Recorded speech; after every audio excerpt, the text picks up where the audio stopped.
Has Jihad Incorporated really opened a branch in southern Africa? ISIS may have claimed responsibility for the overrunning of a coastal town in northern Mozambique, but it's local grievances, poverty too long ignored, and militants preying on a soft target that seem to be where the blame lies for the gruesome events that have come to a head in Cabo Delgado province. We'll ask about last week's attack and past efforts to repel insurgents by Mozambique's armed forces, but also South African and Russian mercenaries.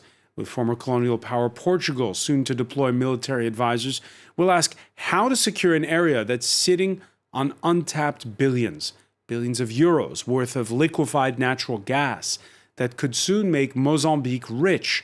Mozambique, but how about the Mozambicans? We'll ask about the 15 billion euro gas development project now put on hold by French energy giant Total. Yes, it's not just the north, but the whole country that finds itself at a crossroads. A nation that still bears the scar of a bloody war of independence, the subsequent civil war, covertly fueled by apartheid-era South Africa. 1/4 century on, the former Frelimo resistance movement remains in power. Is reform possible? The kind that will restore faith in the system among the thousands displaced last week. Today in the France 24 debate, we're asking if we're at a tipping point for Mozambique. And joining us from the capital, Maputo, Zainada Machado, researcher at Human Rights Watch. Thanks for being with us. Thank you so much for inviting me. From the northern city of Pemba, Estacio Valoy, investigative reporter for news site Mos 24 Horas. Welcome to the show. Thank you. Thank you very much for the invitation. From the French city of Bordeaux, Reggio Conrado, researcher at the French Political Science Institute, Sciences Po, your work on state building in Mozambique. Thanks for being with us as well. Thank you so much. And we welcome back from Berlin, security and counter-terror consultant Yann Saint-Pierre, who heads the Modern Security Consulting Group. How are you? Doing good. Thank you for having me. The France 24 debate on Facebook and Twitter, hashtag F24debate. Dozens still missing from the attack launched last Wednesday on Palma. And now the UN reporting that more than 5,000 have been displaced. Sharon Gaffney has more on that claim of responsibility on ISIS's propaganda channel. Hundreds of people are still waiting for news of their loved ones after dozens were killed in a terrorist attack in northern Mozambique. As jihadists raided the coastal town of Palma, tens of thousands of residents fled for their lives by road, boat or on foot. We heard gunshots while I was talking to my husband on the phone.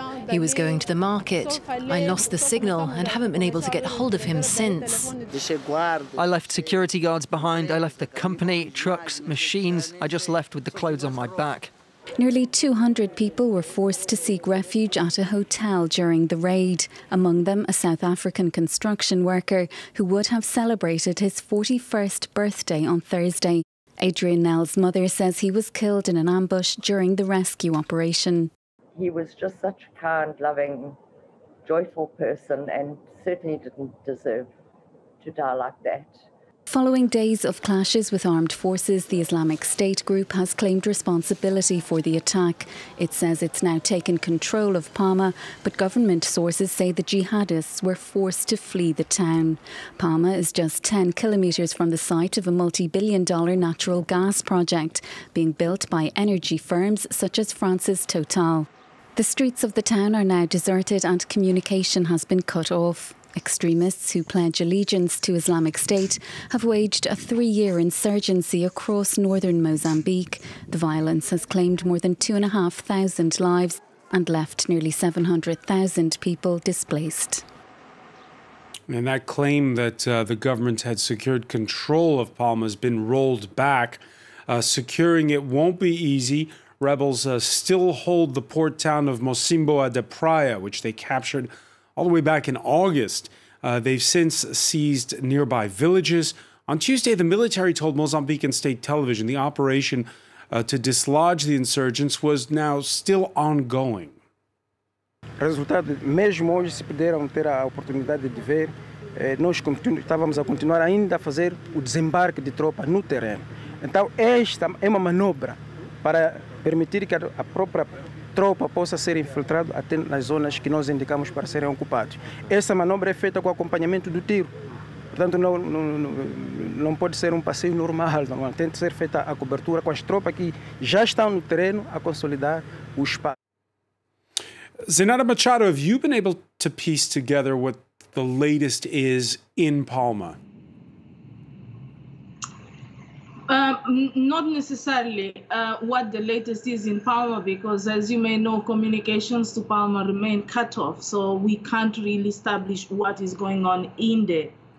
But we can talk to those who are arriving in Pemba, who are arriving in Montepuez, who are arriving in Mueda. And those are largely residents of Palma who were there when the attack started on Wednesday. We also had the opportunity to talk to people just before the lines were cut off, just after the attack began on Wednesday, when we got the reports that Palma was under siege. And the picture they're giving us is not good. It is that of the armed group, in this case, the so-called Al-Shabaab, arriving in the town, firing indiscriminately against civilians, firing at buildings, creating panic, terror, and everybody running all over the place. People also told us that they saw bodies laying on the streets. And for those who are arriving, what they're telling us is they're arriving in areas of safety, the ones I mentioned. What they're telling us is that they had to walk for 3 days, 4 days until they found safety through the bush. Some were hiding in the sea at the beach until they found a boat that could give them a free ride to areas of safety.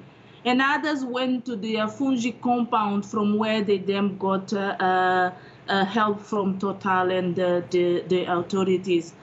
What is concerned at this stage is that we don't really know what has happened with most of the population of Palma. We are talking about hundreds missing, it could be thousands.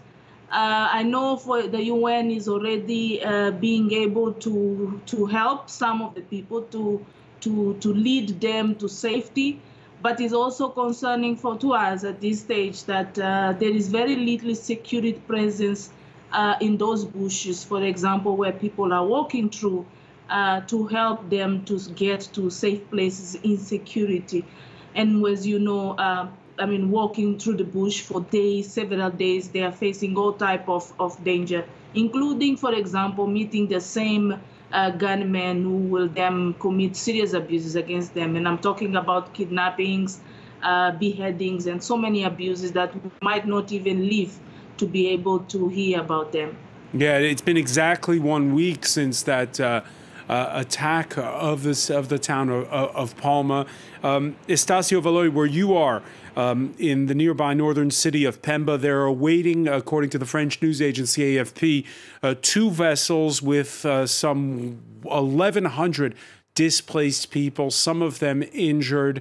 Again, it's this question of we don't really know what's going on the ground. Your reaction to that government spokesperson, that military spokesperson's assessment of the situation? Yes. The fact is some of the boats did arrive with hundreds of people, and today, this night, more boats will be arriving, according to the source we spoke with, work exactly in the Pemba Harbor. In terms of flights, flights have been arriving during the day, not one, perhaps 3 times. Also, people coming exactly from Palma. It's true that many of people are still missing in the bush of Palma. It's difficult to come with a clear number because the situation is still volatile or critical. Shooting still going on, according to those who came. And as I'm aware, yesterday at noon, some South African troops were inside an aircraft. I don't know how many were inside, but they went to Palma. And this cries this number of people which have been brought from Palma. Some of them, they stayed about 5 days without eating. And Estacio, when you talk about South African troops, do you mean South African soldiers or mercenaries? No, I'm talking about South African troops. I don't know how many, because when I was at the airport yesterday, they were already inside the aircraft. The point is, yes, they did arrive, and they did fly to Palma. And according to the people who came from those places, as I said, the situation is still critical and the shooting is still going on. Reggio Conrado, we have trouble understanding that these insurgents, could hold the town there of Mocimboa da Praia since last August and keep it, and now that the response of government forces on the attack on Palma has been so slow to pick up steam, it seems. Not really. It's important to say that one of the most complicated situations that we're knowing in Cabo Delgado, mostly in that region of Palma and Mocimboa da Praia, is the fact that we have in Mozambique two kinds of problems. In one hand, the Mozambican state in this time, I think, has now all the capabilities of controlling all the movement of the terrorists. This is the first thing to know. And secondly, I think that one of the most important problems as well on this issue is the fact that our army in Mozambique has problems of military intelligence. It means that it's very complicated to go against those kind of groups without knowing how they are capable to move around the territory. But what we say as well is that in the territory that they are fighting against these terrorists, it's complicated to have all the informations. But what we say that is today, the Mozambican army is being coupled to control and to concise these groups in that region. That is the first part of the debate. The second part of the debate, and I think the Minister of Defense in Mozambique has said that the Mozambique army has been underdeveloped over the 30 years. It means after the peace agreement in 1992. So today we can say that if there is a problem of controlling the Mocimboa da Praia city, but there is also a very important thing that the army is doing, is that is succeeding to make them to not go out of this region. Because if you go, for instance, to the south of this province, I'm talking about Montepuez, Balama, Namuno, and Quaba and Chiura, these regions are still safe until today. It means many of the attacks that are being done in the north part of the territory. But if we had an army that is not capable of controlling this territory, as we can see in Niger, in Mali, we should see things more complicated. So to answer your question, I should say that if it's true that the terrorists are controlling, I can say, the port of Mocimboa da Praia, but it's not also true to say they are controlling all the city of Palma, of Mocimboa da Praia, I would like to say. And that shows that on one hand, they are succeeding to control, I can say, the overshape of the movement of the territory, but in the same time, it's very complicated to do that because the Mozambican army, we know today, and the Minister of Defense has agreed to say that there's no capability of control over the territory. Yann Saint-Pierre, your thoughts on the fact that you have this insurgency, many people really caught by surprise by all of this? Well, I mean, caught by surprise is because they haven't paid attention to all the signs that were there. We're not talking about a movement that suddenly popped up last year or 2 years ago. It's a movement that has grown out of a local insurgency. You know, their colleague from Human Rights Watch mentioned, she called them Al-Shabaab, essentially the nickname that's used for them over there. It's a local grievance. It's a local group that has developed over the years years that has greatly benefited from an ecosystem that fosters and sustains terrorism. They've gotten more revenue because trafficking of illegal goods, especially heroin, has grown in that area over the last 2, 3, 4 years. There's been more weapons smuggling. The network of these organizations, even if they're local, have been strengthened as well. That means access to more knowledge, to more capabilities. And so it's not really a surprise. These groups did not spontaneously have the capacity to control ports or to attack cities. They started out with blade weapons, attacking small villages, and progressively over the last 4 years have found themselves in a position to be able to coordinate what we could consider a sophisticated attack on high-value targets. And therefore, it's not a surprise. It's just, again, it was dismissed as being something rather trivial rather than being taken seriously. And when IS on its propaganda channel claims responsibility, is that in effect IS giving its seal of approval? Or is it really like, oh, these guys are an answer to us? No, it's really, we're talking about co-option of a movement. This is what IS does really well. It's never really gone somewhere and say, this is what we're implanting. It's always found a way to take organic groups, an organic development of an insurgency and try to co-opt and influence its movement. And what we've seen in Mozambique, but also applies to Democratic Republic of Congo, is that the only thing that IS has been able to really influence has been the communication, has been the propaganda over the last 2 years. And so it's not necessarily the seal of approval as much as saying, well, this is part of our deal, this is what we can really contribute to. And that propaganda that you mentioned has really intensified over the last few months, but has been existent since the young ones, the Al-Shabaab in that organization, did pledge to IS in the spring of 2019. And from then on, this cooperation, especially in terms of propaganda, really reinforced itself. When we come back, we're going to look again at the reaction of the government, the president who hails from that northern region. Stay with us. You're watching the France 24 debate.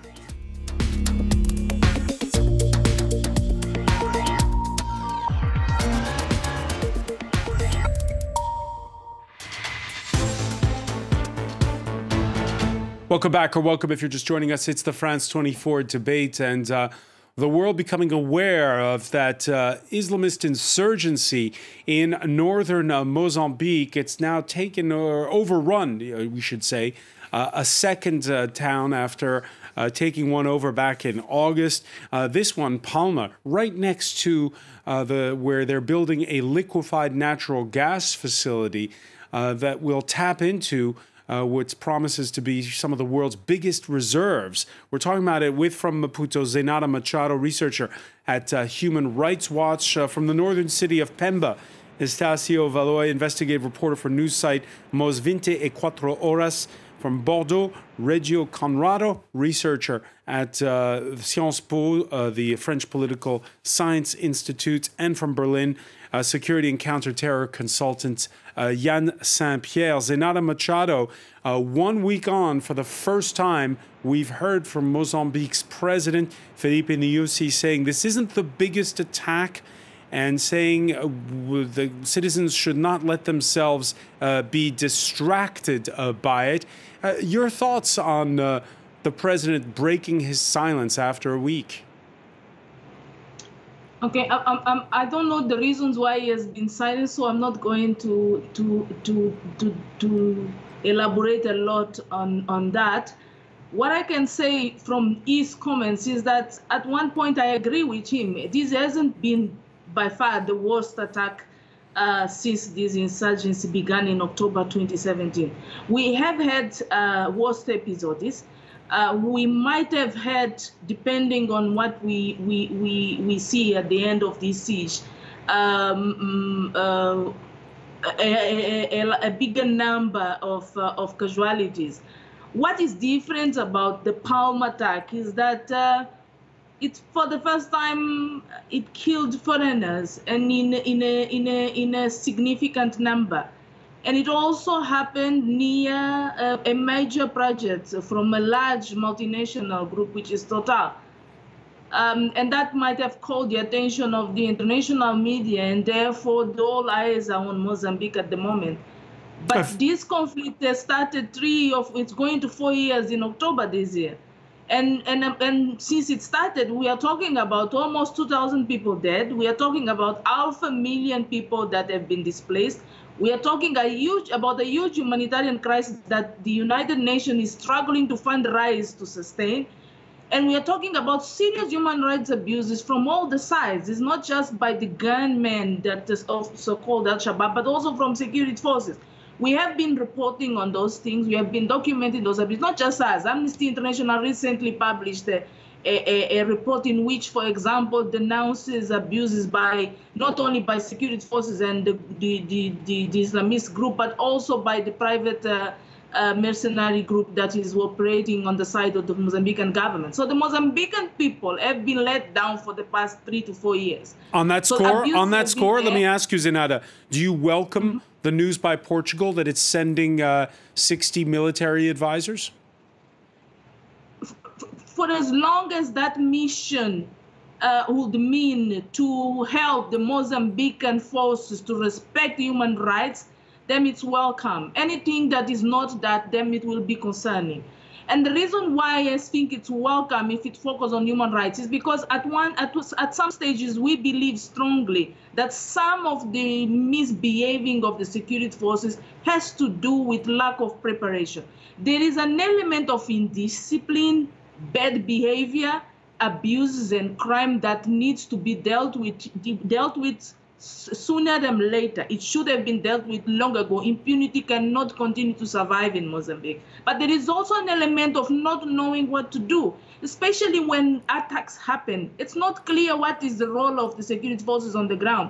In 3 to 4 years, we have interviewed hundreds of people, and none of them has been able to tell us what were the security forces doing for them on the ground. So clear the Mozambican forces need to learn not only to respect human rights of detainees and civilians and everybody else that is on the ground, but also needs to learn how to help people who are running from the attacks, how to get them to safety, how to bring help to them wherever they are, how to lead them to the areas that are safe. And we haven't seen that happen. What we see is that huge numbers of people, and we are talking about hundreds and thousands of people, whenever there is attack, finding ways to safety on their own, going through the bushes on their own, staying for days disappeared without their families knowing their whereabouts. And when they arrive finally at their locations, they struggle still to find the basic things like shelter,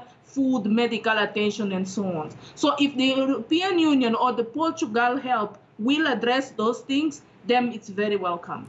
Yeah, Zenata, you're pointing out that this time the world is paying attention, what with, on the one hand, the use of the ISIS brand, if you will, and also the fact that, as you say, foreigners have been killed just days before the attack on Palma. The French oil giant Total issued a press release announcing it was resuming work on the Afungi gas development project, stating that the government of Mozambique had decided the area within a 25-kilometer perimeter would be a special security zone, a security area. Now, Estacio Valoy, picking up on Zenata's point, with the world paying attention, will things be different? I think the world is starting to pay attention in the United States, mainly because some foreigners were working for Total were killed. The fact is this war has been coming for many years, and now with thousands of casualties. And the other thing is the local people find themselves trapped between the so-called local Al-Shabaab and the Mozambican Defense Force, and they feel themselves useless. They end up, of course, fleeing for their life, trying to protect themselves. As one of the people was saying yesterday, I just arrived here in Pemba, and been the first days without drinking, eating, and the government was not able to help me. And looking to this attack, it's not a surprise, because the local so-called local Al-Shabaab. They did attack Palma and then were in that area. And the announcement of the government in Total in resuming the project and then this attack shows that. Estacio, I'm going to interrupt you because unfortunately the phone line is getting worse. Apologies for those technical issues. We're going to try to reconnect and cross back to you, Yann Saint-Pierre. The fact that this is happening in a natural gas-rich area, of course, is, again, concentrating the minds and throwing the spotlight on it.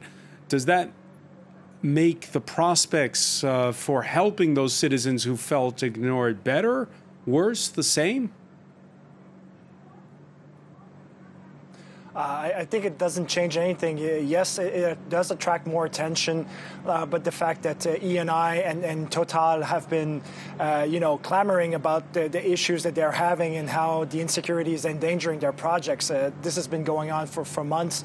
So, and it hasn't led to anything except for a broader involvement of mercenaries, of private contractors in that area.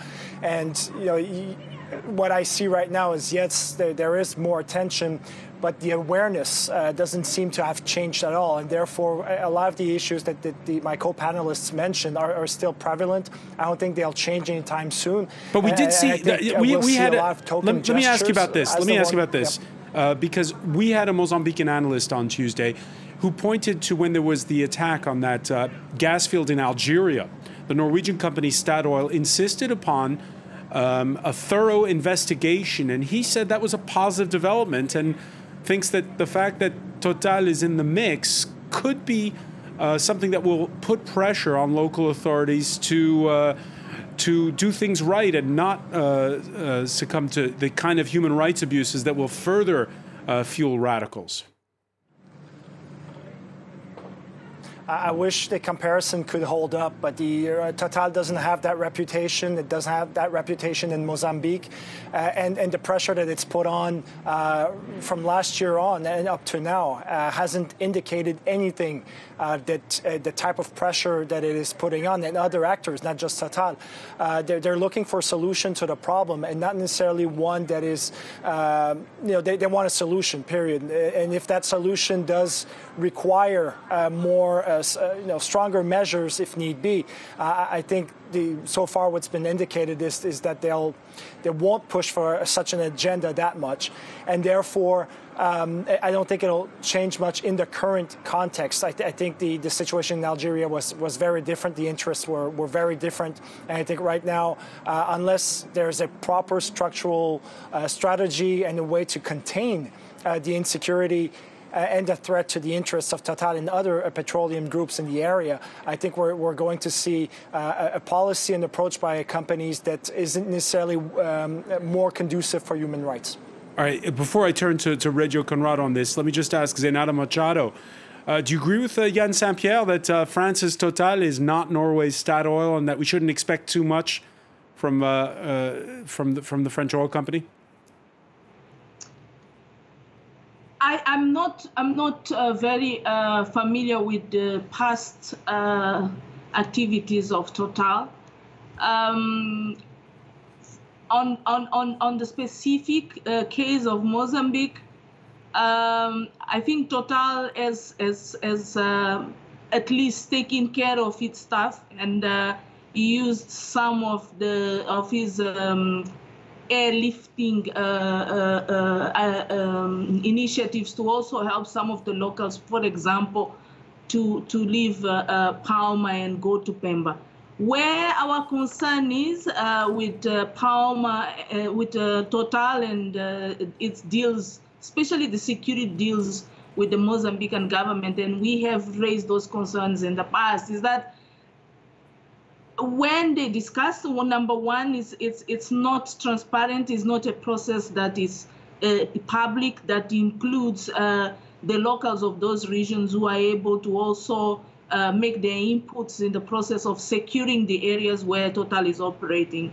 Number two, it will seem that at the end of their conversations, the statements that are released seem to be focusing very much solely on the infrastructure that belongs to Total, on how to secure that infrastructure.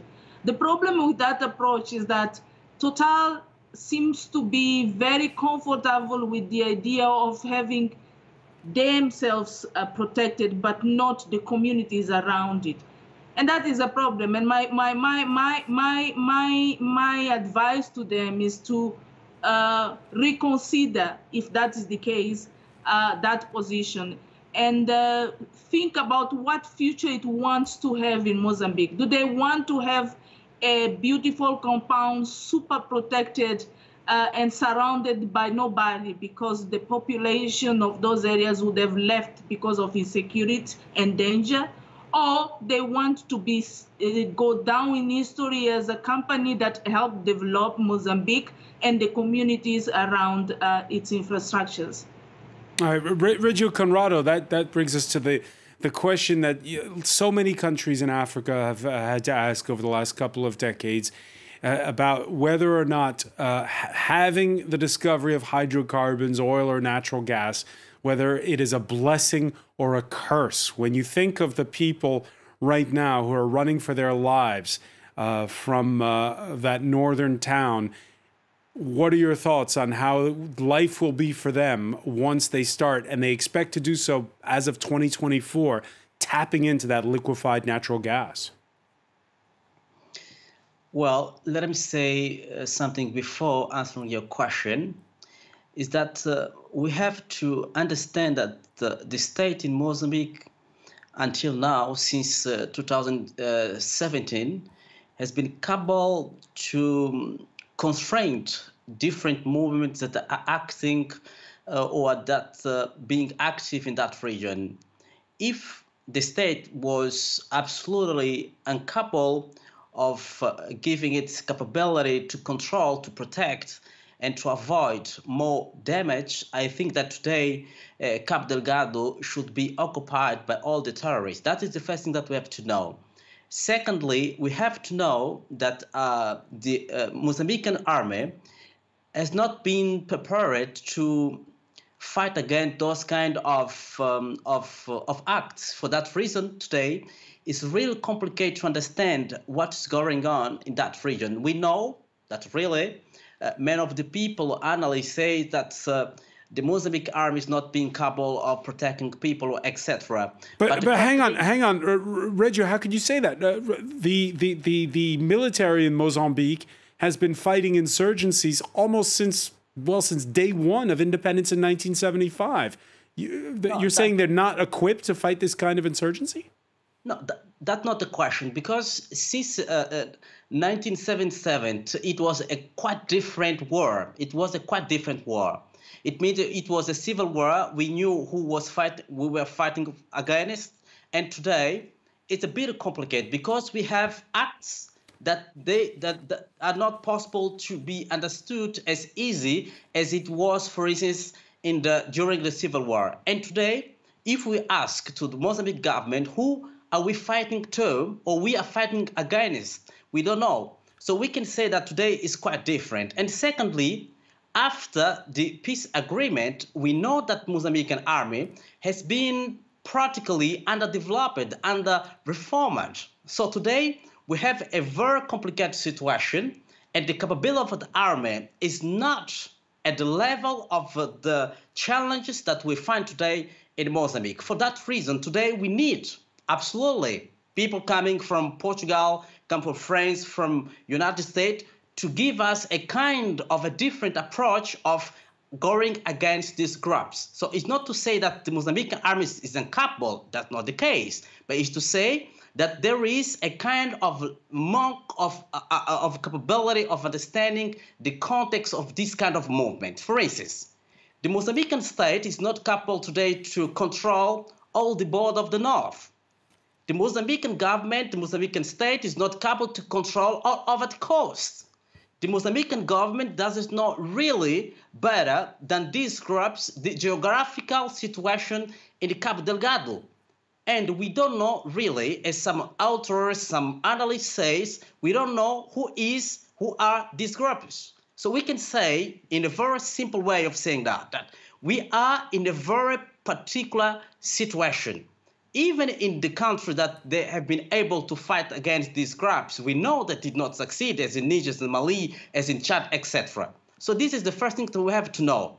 And secondly, and very rapidly, the Mozambican army has been capable to control a part of the territory in Cabo Delgado, so that today we are capable to have people going to Pemba, going to Montepuez, going to Chiura, going to different regions in the south of the province, because we know that our state is being capable of defending these regions. That is the second thing that we have to know. And thirdly, so just very quickly, because we're almost out of time. In fact, we are out of time. Yann Saint-Pierre, what do you do if is it a concerted response with regional countries, particularly neighboring Tanzania, South Africa? How do you do this? You need a regional cooperation and a real one. You need less private actors to be involved. By that, I mean the private contractors that have their own interests. You definitely need a proper coordination. I think, first and foremost, the proper awareness of the degree of the conflict and its development and its rapid development needs to be spread and to be shared and probably have a proper UN program or UN initiative that helps organize this in a better way. Yann Saint-Pierre, I want to thank you so much for joining us from Berlin. I want to thank Zena Machado in Maputo, Estacio Valoy, who joined us from the northern city of Pemba, Radio Conrado in Bordeaux. Thank you for being with us here in the France 24 debate.